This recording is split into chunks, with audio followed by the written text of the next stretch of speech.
Everyone মই পৰি আপোনালোক সকলোকে মোৰ চেনেললৈ স্বাগতম জনালোঁ আৰু আজি লৈ আহিছোঁ এটা চিকেন চাওমিনৰ ৰেচিপি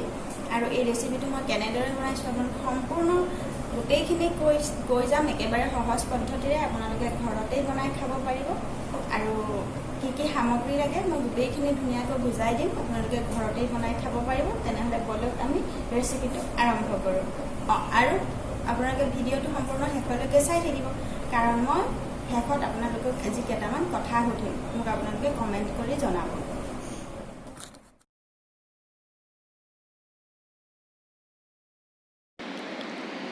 গাজৰ দুটা লৈছোঁ কেপচিকাম এটা পিঁয়াজ দুটা জলকীয়া দুটা আৰু আদা নহৰুখিনি কিয় লৈছোঁ মই আপোনালোকক কম শেষত আপোনালোকে নাভাবিব যে আদা নহৰুনো চাওমিনত দিমনে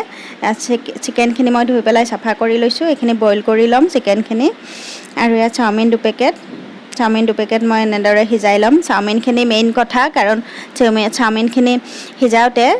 আমি অলপ সদায় ৰিফাইন তেল দিব লাগে কাৰণ চাওমিনখিনি বেছিকৈ সিজিলে বা চাওমিনখিনি এডালৰ লগত সেইডাল লাগি যাব পাৰে সিজাওঁতে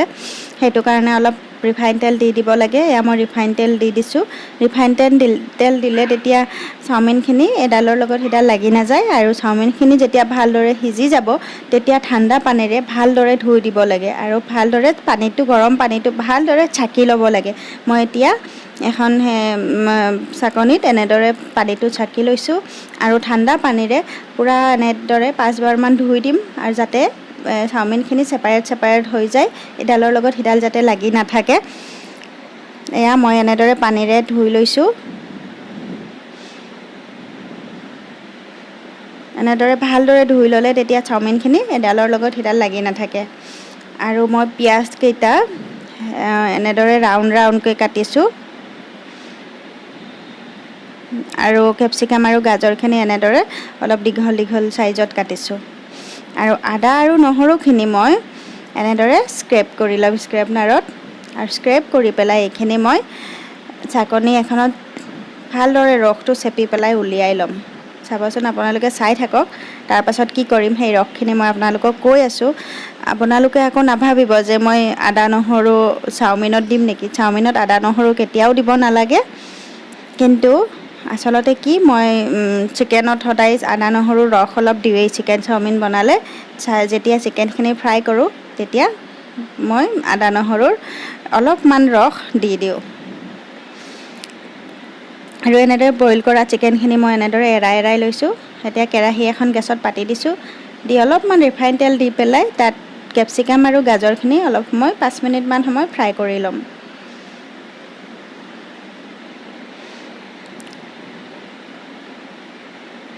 এনেদৰে ঘৰতে চাওমিন বনাই খাব পাৰি আপোনালোকে এনেদৰে খাব পাৰে আমি এনেদৰে ঘৰত বনাই খায়েই থাকোঁ কিন্তু ৰেচিপিটো কেতিয়াও শ্বেয়াৰ কৰা নাছিলোঁ কিন্তু আজি ভাবিলোঁ ৰেচিপিটো শ্বেয়াৰ কৰি দিওঁ সেইটো কাৰণে মই ভিডিঅ' কৰি দিলোঁ এতিয়া হৈ গ'ল এইখিনি ফ্ৰাই কৰা এইখিনি মই এখন প্লেটত উঠাই লৈছোঁ এতিয়া সেইখিনি তেলতেই মই চিকেনখিনি ফ্ৰাই কৰিম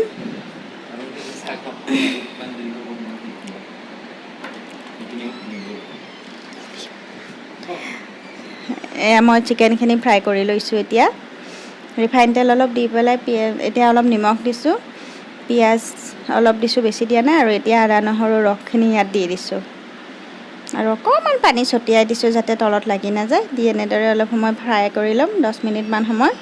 কাৰণ আগতে মই সিজায়ে লৈছোঁ মাংসখিনি সেইটো কাৰণে মই আৰু বেছি সময় ভাজি নাথাকোঁ 10 মিনিটো নহয় মই 5 মিনিটমান সময়ে সিজাইছিলোঁ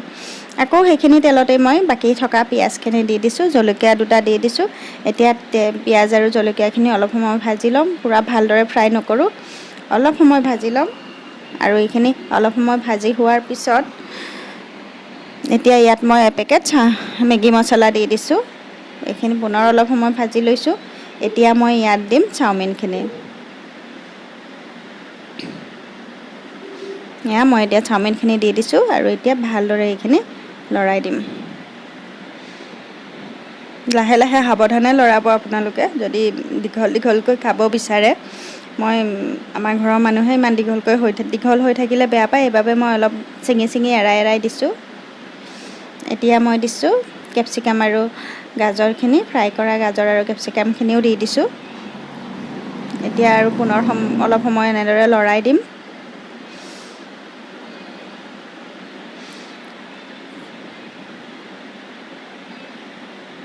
এতিয়া দিম মই ইয়াত অলপ নিমখ, কাৰণ মেগী মছলাত নিমখ থাকে, সেইবাবে মই বেছি নিমখ নাই দিয়া, অলপমান নিমখ দিছোঁ সোৱাদ অনুযায়ী।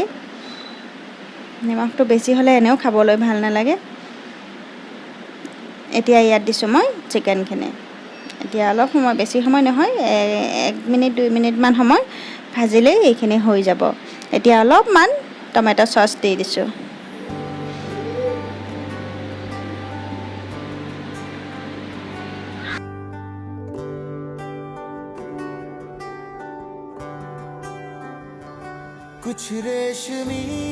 কিন্তু চাওমিনত চয়া চচ দিলে খাবলৈ খুবেই টেষ্টি হয়।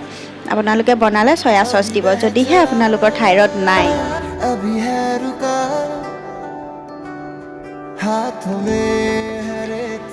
এতিয়া এইখিনি আমাৰ হৈ গ'ল বনোৱা। এয়া খাবলৈ খুব টেষ্টি হৈছিলে। আৰু আজি আমাৰ এনিভাৰ্চাৰী হয়, আপোনালোকে উইচ কৰিব আৰু 5 বছৰ হ'ল আমাৰ বিয়া হোৱা। এইটো 5th এনিভাৰ্চাৰী হয়। তেনেহ'লে হয়নে নহয়, একেবাৰে সহজ পদ্ধতিৰে মই আপোনালোকক আজি চিকেন চাওমিন কেনেদৰে ঘৰত বনাই খাব পাৰি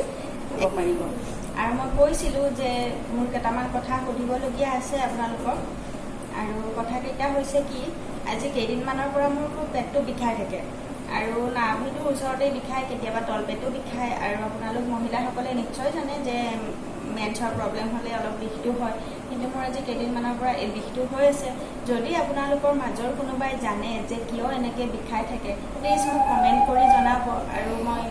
যদি ডক্টৰৰ ওচৰলৈ যাব লগা হয়, কি বা প্ৰব্লেম ওলায় মই নাজানো, তেতিয়া কিমান দিনলৈ মই আৰু ভিডিঅ' দিব নোৱাৰিম, হয়তো ঠিক নাই। সেইটো কাৰণে